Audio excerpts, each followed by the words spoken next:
Guys, project చేయడం అనేది ఎంత ఇంపార్టెంట్. డేటా సైన్స్ లో ప్రాజెక్ట్, రియల్ ప్రాజెక్ట్ చేస్తే జాబ్ పక్కా వస్తుందని చెప్పి చాలా మంది ప్రూవ్ చేశారు. డేటా సైన్స్ కెరియర్ లో వాళ్ళు సక్సెస్ఫుల్ గా స్టార్ట్ చేశారు. సో ఇక్కడ కూడా మనకి చూసుకుంటే డేటా సైన్స్ లో ప్రాజెక్ట్ చేస్తే ఆల్రెడీ జీవా అనే అతను, సో దీంట్లో ఏంటి అంటే ప్రాజెక్ట్ చేసి దాని యొక్క ఇంపార్టెన్స్ గురించి, దానివల్ల తను టాప్ మోస్ట్ ఎంఎన్సీ కంపెనీలో దాదాపు salary range between 10 to 15 lakhs మధ్యలో ఎర్న్ చేశాడు. And is also recently passed out. అయితే అతని మాటల్లో అసలు ప్రాజెక్టు ఎలా చేశాడు ఏంటి అండ్ దాని గురించి డీటెయిల్ వీడియో అతని మాటల్లోనే మనం విందాం, అతనికి ఎలా ఈ ప్రాజెక్ట్ హెల్ప్ అయింది అనే విషయం. నేను జాయిన్ అయినప్పుడు ఆ, వాళ్ళు చెప్పిన ఒక్క విషయం, మీకు ప్రాజెక్ట్స్ వస్తాయి. నేను కోర్స్ తీసుకున్నప్పుడు నాకు చెప్పిన 2 ప్రాజెక్ట్స్ వస్తుంది నీకు. ఆ, 2 ప్రాజెక్ట్స్ కూడా రియల్ ప్రాజెక్ట్స్ ఉంటుంది, రియల్ లైఫ్ ప్రాజెక్ట్స్ ఉంటుంది అనేసి. నేను అప్పుడు నాకు ఆ ఇంపార్టెన్స్ తెలీదు. టు బి ఫ్రాంక్, నాకు ఇంపార్టెన్స్ తెలీదు. ఆ, నేను ఏమనుకున్నా, డేటా సైన్స్ నేర్చుకుంటే మనం ఫ్రెషర్గా జాబ్కి వెళ్ళిపోవచ్చు కదా, సో ఈజీ ఉంటుంది. సో ప్రాజెక్ట్స్ అంతా పెద్ద ఫోకస్ చేయొద్దులే అనేసి నేను పెద్దగా ఫోకస్ చేయాల. But somehow it landed in to good place. I have landed in a good place.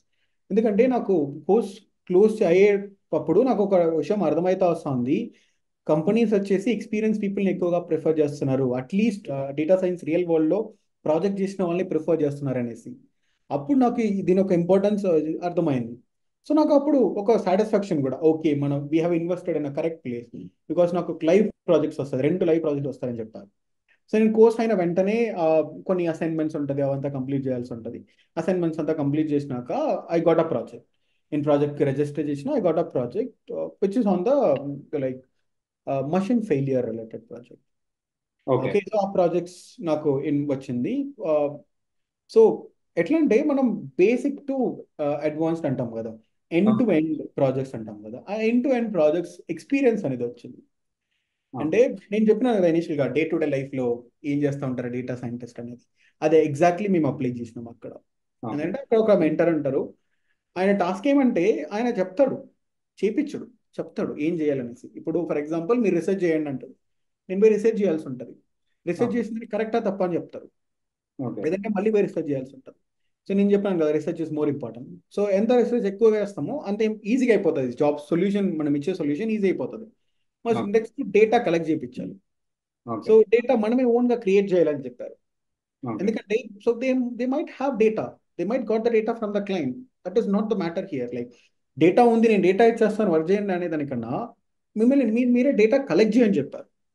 So I okay. Thought something string as a learner, like data ఉంది కదా ఇవ్వచ్చు కదా అనేసి. But that will be like most helpful area. ఎందుకంటే research చేయడం కన్నా data collect చేయడం is most difficult problem. Okay. Data collect చేయడం, సో మనం డేటా కలెక్ట్ చేసినప్పుడు అది ఒక పెద్ద ఎక్స్పీరియన్స్ అవుతుంది. వన్స్ డేటా కలెక్ట్ చేసినాక మేము కలెక్ట్ చేసిన డేటాలోని డేటాని క్లీన్ చేయని చెప్పారు. ఓకే. సో డేటా క్లీన్ చేసినప్పుడు మనకు అర్థమవుతుంది, ఓకే మనం ఏమేమి డేటా తప్పుగా తీసుకుని ఉన్నాం, ఏమేమి డేటా కరెక్ట్గా ఉంది, ఇది వర్క్ అవుతుందా వర్క్ అవ్వదా, ఇది యూస్ఫుల్గా ఉంటుందా ఇవ్వదా ఉండదా అనేసి. ఆ ప్రాసెస్ అయిన వెంటనే వాళ్ళు ఒరిజినల్ డేటా రిలీజ్ చేస్తారు, ఓకే. యాక్చువల్ డేటా రిలీజ్ చేస్తారు. ఇప్పుడు యాక్చువల్ డేటాలో వర్క్ చేయాల్సి ఉంటుంది, అంటే క్లయింట్ డేటాలో వర్క్ చేయాల్సి ఉంటుంది. ఆ క్లయింట్ డేటాలో వర్క్ చేసి అక్కడ నుంచి స్టాండర్డ్ ప్రాసెస్ ఉంటుంది. సో డేటా క్లీన్ చేయించడం, మషిన్ లెర్నింగ్ మోడల్స్ బిల్డ్ చేయడం. ఆ machine learning model expected results రాలేదంటే వాళ్ళకి ఒక ఎక్స్పెక్టేషన్ ఉంటుంది కదా, కంపెనీస్ ఒక ఎక్స్పెక్టేషన్ ఉంటుంది. మాకు అక్యురసీ వచ్చేసి 90% కావాలి, 95% కావాలి, నాకు 85 ఉంటే కూడా చాలు, అట్లా ఒక ఎక్స్పెక్టేషన్ ఉంటుంది కదా. ఆ ఎక్స్పెక్టేషన్ మీట్ అయ్యేంత వరకు డిఫరెంట్ డిఫరెంట్ మోడల్స్ని ట్రై చేయండి. వాళ్ళు చెప్పిన దాంట్లో లైక్ ఫర్ ఎగ్జాంపుల్ నేను ట్రై చేశాను, నాకు ఫస్ట్ మోడల్ 98 వచ్చేసింది. ఓకేనా, ఇప్పుడు నేను okay can I stop it? No, you have to build 10 different models. Okay. So at like నీకు 100% అక్యురసీ వచ్చినా కూడా 10 మోడల్ బిల్డ్ చేయాలని చెప్పారు sir. Okay. Like you, as a learner, you might feel this. Why, I got the results. Why do I need to do something else? Like, okay. as a like professional people's mindset, like this is the good way of doing something, right? మనం 10 different మోడల్ని try చేసినప్పుడు మనకి exposure అనేది ఎక్కువ అవుతుంది. అది మనకు అప్పుడు అర్థం అవ్వదు, కానీ వన్ పాయింట్ ఆఫ్ టైంలో నీకు ఖచ్చితంగా అర్థమవుతుంది అది. సో నాకు అక్కడ 10 మోడల్స్ బిల్డ్ చేయండి అని చెప్పారు.